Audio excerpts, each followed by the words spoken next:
નમસ્કાર વિદ્યાર્થી મિત્રો, ધોરણ 10 વિષય વિજ્ઞાન અને ટેકનોલોજી કે જેમાં આપણે તત્વોનું આવર્તી વર્ગીકરણ છે એમના વિશેની સમજૂતી મેળવતા હતા.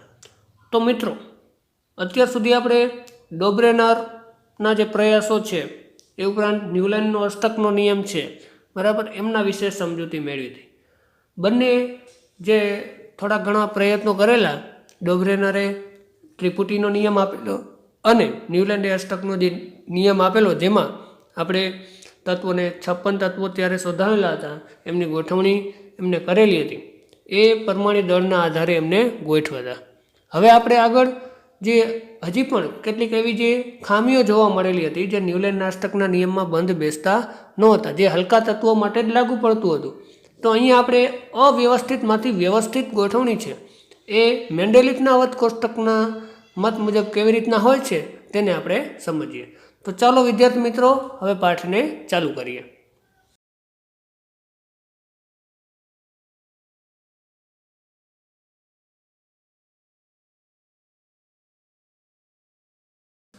જો તમે હજી ચેનલને સબસ્ક્રાઇબ ન કરી હોય તો લાલ કલરનું જે બટન દબાય છે તેને પ્રેસ કરી દેજો અને બેલ આઇકન પર ઓલ માર્ક પર ક્લિક કરી દેજો, જેથી દરેક વિડીયોની નોટિફિકેશન તમને મળી શકે.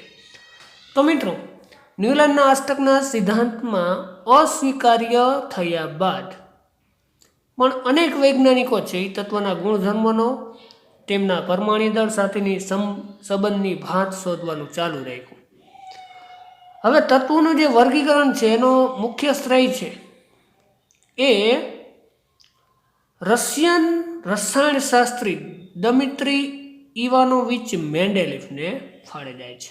કારણ કે મેન્ડેલિફ છે તેમને તત્વના આવર્ત કોષ્ટકમાં પ્રારંભિક વિકાસમાં તેમનું યોગદાન મુખ્ય રહ્યું છે, કે જેમાં તત્વોને તેમના મૂળભૂત ગુણધર્મો, પરમાણ્વીય દળ, રાસાયણિક ગુણધર્મો, એની સામ્યતાને આધારે ગોઠવવામાં આવ્યા હતા.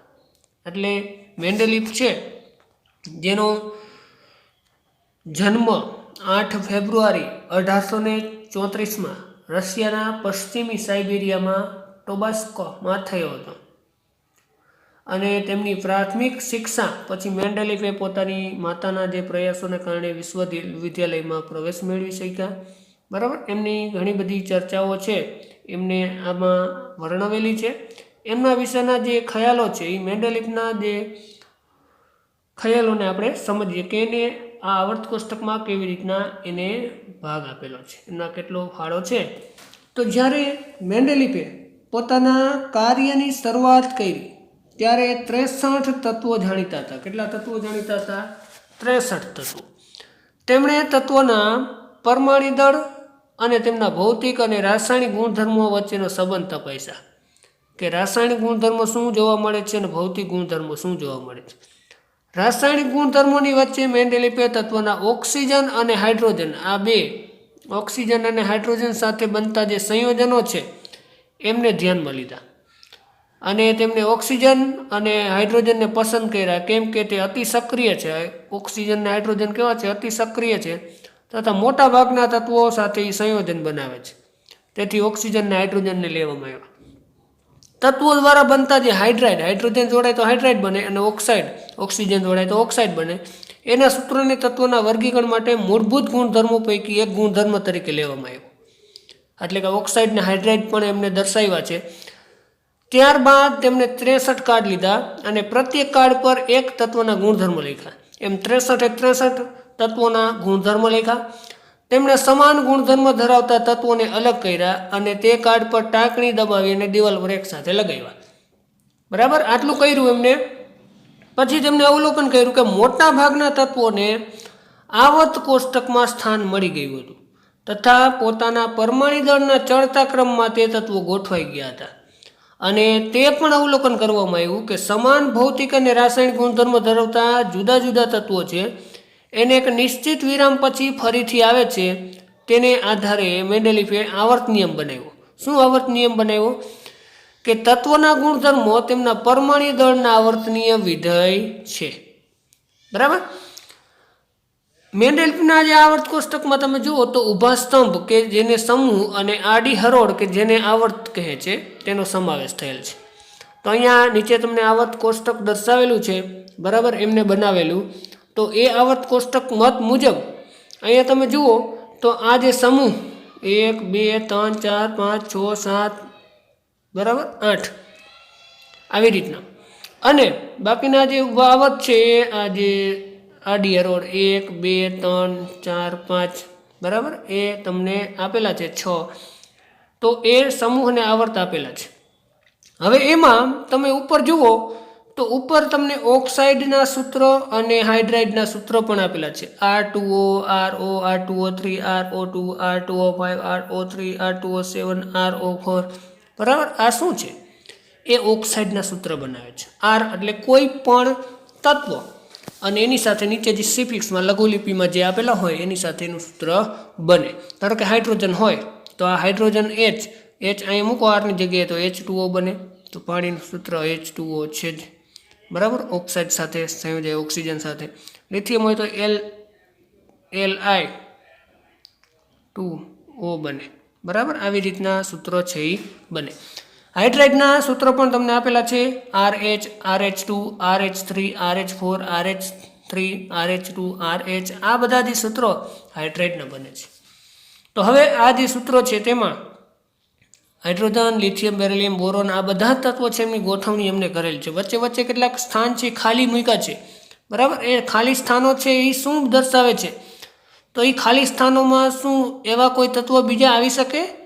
તો આવા પ્રશ્નો કે જે મેન્ડેલિફને પણ થયા હતા, બરાબર. તો મેન્ડેલિફના આવર્ત કોષ્ટકમાં આવા જે સૂત્રો છે, બરાબર, એને આપણે સમજ્યા. હવે મેન્ડેલિફના આવર્ત કોષ્ટકની જે ઉપલબ્ધિ છે તો એમને આપણે સમજીએ કે આવર્ત કોષ્ટક છે એમના ગોઠવતી વખતે કેટલાક એવા દાખલા બન્યા કે જ્યાં થોડા વધુ પરમાણુ દળ ધરાવતા તત્વો છે એ થોડા ઓછા પરમાણુ દળ ધરાવતા તત્વો કરતાં પહેલાં મૂકવું પડ્યું.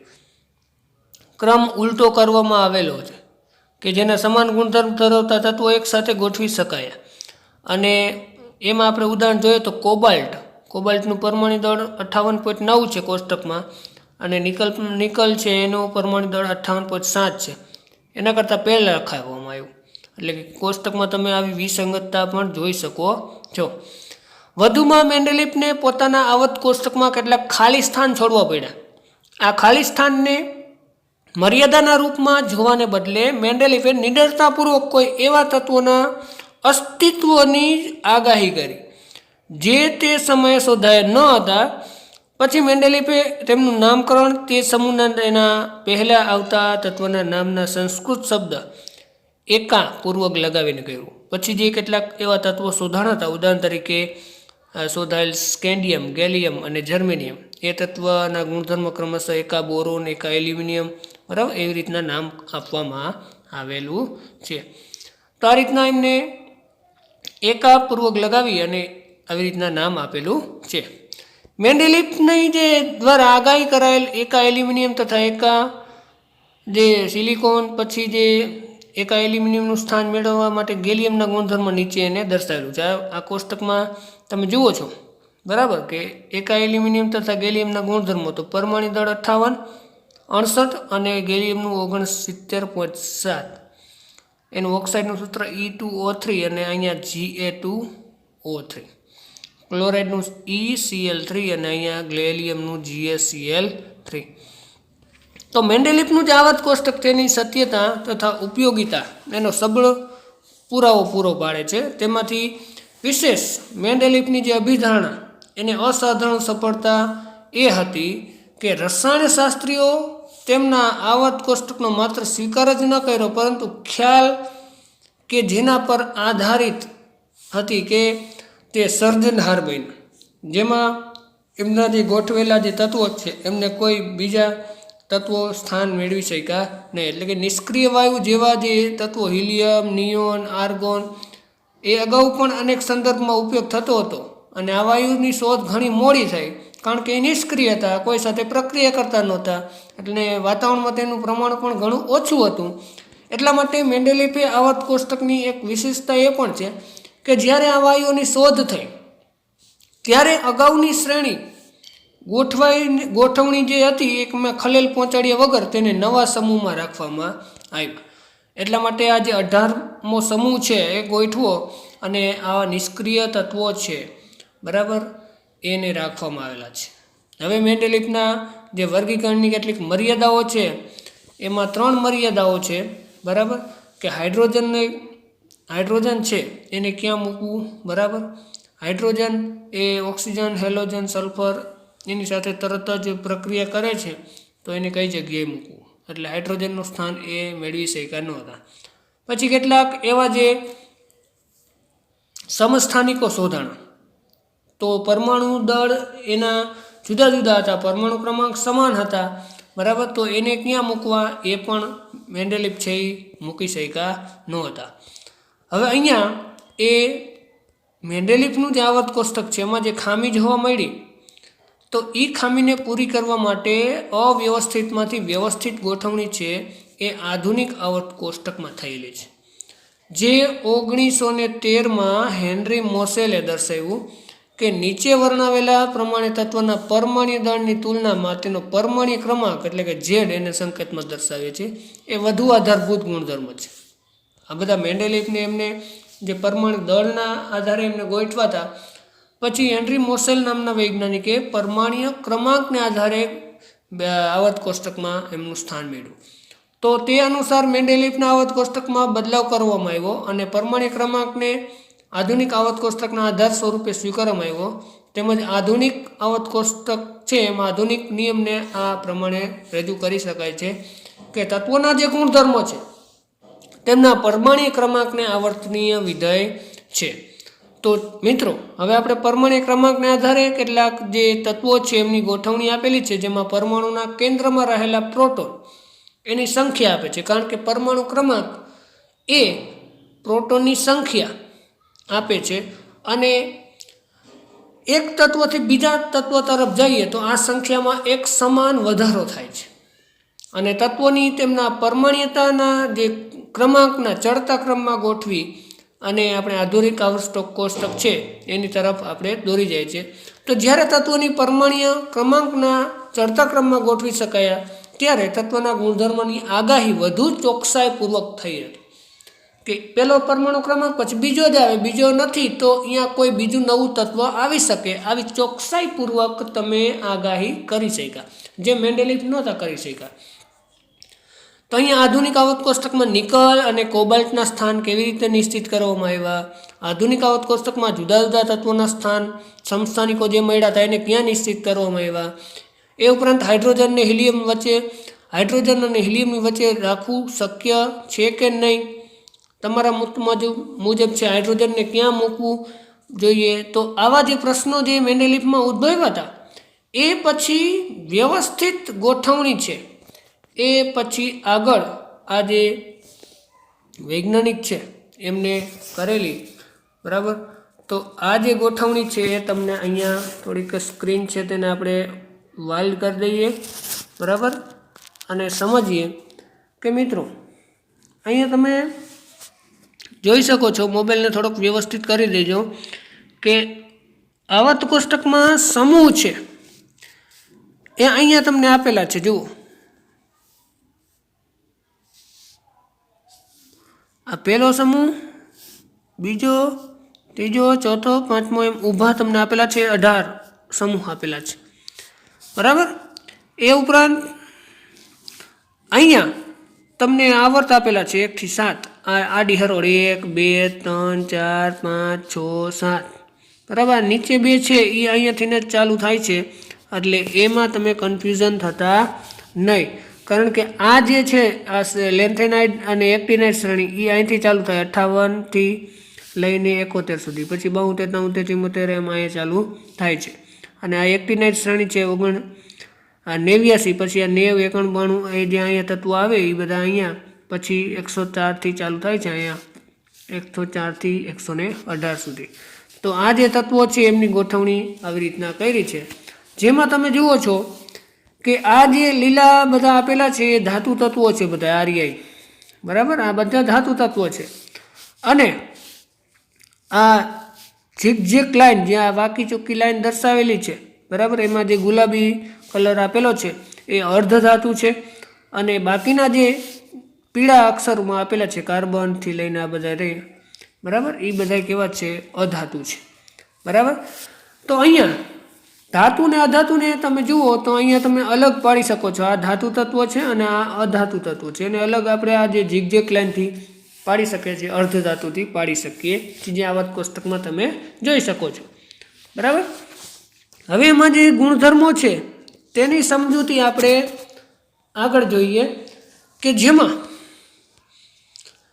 આપણે જોઈ શકીએ છીએ કે આધુનિક આવર્ત કોષ્ટકમાં મેન્ડેલિફની જે ત્રણેય મર્યાદામાં સુધારો કરવામાં આવ્યો, અને આધુનિક આવર્ત કોષ્ટકમાં તત્વોનું સ્થાન કઈ બાબત ઉપર આધારિત છે તે જાણ્યા પછી હાઇડ્રોજનની વિસંગતતાની સ્થાનની ચર્ચા કરવામાં આવે છે. તો અહીંયા આધુનિક આવર્ત કોષ્ટકમાં તત્વોનું જે સ્થાન છે તેમાં આપણે જોઈએ તો આધુનિક આવર્ત કોષ્ટકમાં 18 ઊભા સ્તંભ કે જેને સમૂહ કહેવામાં આવે છે, અને 7 આડી હરોળ કે જેને આવર્ત કહેવામાં આવે છે તેનો સમાવેશ થાય છે. તો કોઈ સમૂહ અથવા કોઈ આવર્તમાં કોઈ તત્વનું સ્થાન કેવી રીતે નક્કી કરવામાં આવે છે? તો એના માટે કેટલીક પ્રવૃત્તિઓ છે તેને સમજીએ, કે આધુનિક આવર્ત કોષ્ટકમાં સમૂહ 1 જુઓ અને તેમાં રહેલા તત્વોના નામ આપો. તો સમૂહ 1ના તત્વો, પ્રથમ 3 તત્વોની ઇલેક્ટ્રોનની રચના તમે લખો, કે સમૂહ એટલે કે ઊભા જે દેખાય, બરાબર, હાઇડ્રોજન, હિલિયમ, હાઇડ્રોજન, લિથિયમ, બરાબર, જે ઊભા સ્તંભમાં તમે જોઈ શકો છો એની ઇલેક્ટ્રોનની રચના લખો. તો ઇલેક્ટ્રોનની રચના તમને સમાનતા જોવા મળશે. શું? તો કે બાહ્યતમ કક્ષામાં 3 જે તત્વો છે એના સંયોજકતા ઇલેક્ટ્રોન સમાન જ હશે, બાહ્યતમ કક્ષામાં 1 ઇલેક્ટ્રોન જ હશે, બરાબર. એના પરથી આપણે કહી શકીએ કે સમૂહમાં રહેલા તત્વોની બાહ્યતમ કક્ષામાં જે સંયોજકતા ઇલેક્ટ્રોન છે એ સમાન હોય છે. તમે જોશો કે આ તમામ તત્વોની સંયોજકતા ઇલેક્ટ્રોનની સંખ્યા ધરાવે છે, સમાન સંખ્યા જોવા મળશે. અને તેવી જ રીતે તમે જોશો કે કોઈ સમૂહમાં રહેલા તત્વોની સંયોજકતા ઇલેક્ટ્રોનની સંખ્યા સમાન હોય છે. ઉદાહરણ તરીકે ફ્લોરિન, ક્લોરિન, બરાબર, બ્રોમિન, આયોડિન, આ બધા 17મા સમૂહના તત્વો છે. તો ફ્લોરિન અને ક્લોરિનની બાહ્યતમ કક્ષામાં 7 ઇલેક્ટ્રોન હોય છે, બરાબર. તેથી આપણે કહી શકીએ કે કોઈ પણ આવા જે સમૂહ છે તેની બાહ્યતમ કક્ષામાં સમાન ઇલેક્ટ્રોનની રચના તમે જોવા મળે છે, એટલે કે બાહ્યતમ કક્ષામાં સમાન ઇલેક્ટ્રોન હોય છે, એટલે કે સંયોજકતા ઇલેક્ટ્રોન સમાન હોય છે. જો આપણે સમૂહમાં ઉપરથી નીચે તરફ જઈએ તો કક્ષાની સંખ્યા વધતી જાય છે. જ્યારે હાઇડ્રોજનના સ્થાનની વાત કરવામાં આવે ત્યારે અનિશ્ચિતતા ઉદ્ભવે છે, કારણ કે તેને પ્રથમ આવર્તમાં અને પ્રથમ સમૂહમાં મૂકેલ છે, અથવા 17માં રાખી શકાય. તમારું શું કહેવું છે? તો અહીંયા મિત્રો તમને એક પ્રવૃત્તિ છે, તમે પણ સાથે સાથે કરજો, કે જો તમે આવર્ત કોષ્ટકમાં જોશો તો ખ્યાલ આવશે કે lithium, beryllium, boron, carbon, nitrogen, oxygen, chlorine, neon એ બીજા આવર્તના તત્વો છે. બીજું આવર્ત એટલે કે મિત્રો અહીંયા તમે જરાક સ્થાનમાં બીજું આવર્ત એટલે કે આ, બરાબર, આ બીજું આવર્ત, આમાં જે ઊભી લાઈનમાં જેટલા જોવા મળે, બરાબર, એ બધા તત્વોનો ખ્યાલ મેળવો, કે જેમાં તેમની ઇલેક્ટ્રોનની રચના પણ લખો. તો તમને બધા તત્વો છે તેની ઇલેક્ટ્રોનની રચના આવડતી હોવી જોઈએ, જે મેં તમને 8મા 9મા ધોરણમાં શીખડાવેલ છે, બરાબર. તો શું આ બધા તત્વો પણ સમાન સંખ્યામાં સંયોજકતા ઇલેક્ટ્રોન આપે છે? તો તમારું ચોક્કસ કહેવું હશે કે સંયોજકતા ઇલેક્ટ્રોન છે સમાન હોતા નથી, કક્ષા છે એ સમાન મળે છે. આવર્તમાં કક્ષા સમાન મળશે, સમૂહમાં સંયોજકતા ઇલેક્ટ્રોન સમાન મળશે, એમાં કક્ષા છે એ સમાન મળતી નથી. તો આમાં તમને કેટલાક એવા જે તત્વો છે જેમાં ડાબી બાજુથી જમણી બાજુ તરફ જશો તો પરમાણુ ક્રમાંક ક્રમશઃ 1નો વધારો થશે, અને સંયોજકતા કક્ષાના ઇલેક્ટ્રોનમાં પણ 1 એકમનો વધારો થશે, બરાબર. તો અથવા આપણે એમ પણ કહી શકીએ કે સમાન સંખ્યામાં ભરાયેલી કક્ષાઓ ધરાવતા જુદા જુદા તત્વો એના પરમાણુ એક જ આવર્તમાં મૂકવામાં આવે છે. Sodium, magnesium, aluminium, silicon, phosphorus, sulphur, chlorine, argon આ આધુનિક આવર્ત કોષ્ટકમાં 3જા આવર્તમાં રહેલા છે. તેથી તત્વના પરમાણુના ઇલેક્ટ્રોનની કક્ષા છે એમાં K, L અને M આ 3 કક્ષાઓ રહેલી હોય છે. આ તત્વોની ઇલેક્ટ્રોનની રચના તમે લખજો મિત્રો, અને વિધાનને ચકાસજો કે જેમાં કક્ષા સમાન મળશે, ઇલેક્ટ્રોન છે એ અલગ અલગ બાહ્યતમ કક્ષામાં હશે અને નવી નવી જે ભરાયેલી કક્ષા ઇલેક્ટ્રોન છે એ કક્ષા દર્શાવે છે. તો તમે જોશો કે પહેલા, બીજા અને ત્રીજા અને ચોથા આવર્તમાં કેટલા તત્વો હોય છે, તો જુદી જુદી કક્ષામાં ઇલેક્ટ્રોન કેવી રીતે ભરાય છે જે મેં 9મા ધોરણમાં તમને શીખડાવેલ છે, બરાબર. એના આધારે તમે આવર્તમાં તત્વોની જે સંખ્યા છે એ સમજી શકો છો અને એમનો આપણે આગળ અભ્યાસ કરી ગયા છીએ અને વધારાનો અભ્યાસ પણ આપણે આગળ કરવાનો છે. તો યાદ કરો કે કોઈ કક્ષામાં ઇલેક્ટ્રોનની મહત્તમ સંખ્યા એના માટેનું સૂત્ર છે 2n². આના પરથી તમે કઈ કક્ષામાં કેટલા ઇલેક્ટ્રોન સમાય એ જાણી શકો છો. n એ કક્ષાનો ક્રમ દર્શાવે છે. 1 હોય તો 1 મૂકો એટલે પહેલી કક્ષામાં 1નો વર્ગ એટલે કે 2 ઇલેક્ટ્રોન સમાય અને તેથી આવર્તમાં 2 તત્વો હોય. બીજી કક્ષા એટલે કે 2n², 2નો વર્ગ એટલે કે 2નો વર્ગ 4, 4 દૂને 8 એટલે બીજા આવર્તમાં 8 તત્વો હોય.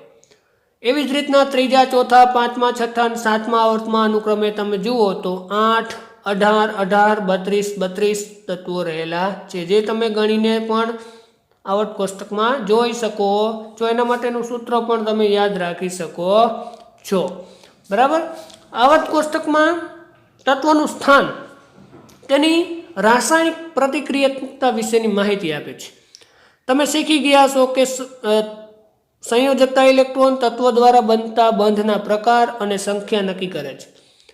એવું પણ કહી શકો કે મેન્ડેલિફના પોતાના આવર્ત કોષ્ટકના જે તત્વો છે ના સ્થાન છે નક્કી કરવા માટે સંયોજનના સૂત્રનો આધાર લીધો હતો તે શા માટે યોગ્ય હતો.